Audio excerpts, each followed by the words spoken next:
നിഹാൽ സ്പോർട്സിലേക്ക് ഏവർക്കും നമസ്കാരം. ICC ഏകദിന ബാറ്റിംഗ് റാങ്കിൽ ഒന്നാം സ്ഥാനത്തേക്ക് കുതിച്ച് ഇന്ത്യൻ ഓപ്പണർ രോഹിത് ശർമ്മ. 38 വയസ്സും 182 ദിവസവും പ്രായമുള്ള രോഹിത് ഏകദിന റാങ്കിൽ ഒന്നാമതെത്തുന്ന ഏറ്റവും പ്രായം കൂടിയ താരമെന്ന ചരിത്ര നേട്ടവും തന്റെ പേരിലാക്കി. ടീമംഗവും ഇന്ത്യൻ ക്യാപ്റ്റനുമായ ശുഭ്മാൻ ഗില്ലിനെ മറികടന്നാണ് രോഹിത് ശർമ്മയുടെ ഈ നേട്ടം. ഓസ്ട്രേലിയക്കെതിരെയായ 3 മത്സര ഏകദിന പരമ്പരയിൽ തകർപ്പൻ പ്രകടനമാണ് രോഹിത്തിന് തുണയായത്.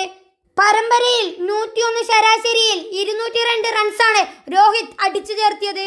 സിഡ്നി ഏകദിനത്തിൽ പുറത്താകാതെ നേടിയ 121 റൺസ് 125 പന്തിൽ നേടിയ പ്രകടനം റാങ്കിൽ നിർണായകമായി. അഡ്ലെയ്ഡിൽ നടന്ന രണ്ടാം മത്സരത്തിൽ 73 റൺസും അദ്ദേഹം നേടിയിരുന്നു. ഏകദിന പരമ്പരയിലെ താരമായി തെരഞ്ഞെടുക്കപ്പെട്ടതും രോഹിത്താണ്.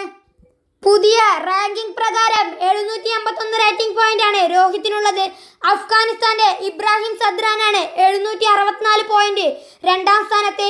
ഓഫീസ് പരമ്പരയിൽ 10-9-24 റൺസ് മാത്രം എടുത്ത ശുഭ്മാൻ ഗിൽ 745 പോയിന്റ് മൂന്നാം സ്ഥാനത്തേക്ക് പിന്തള്ളപ്പെട്ടു.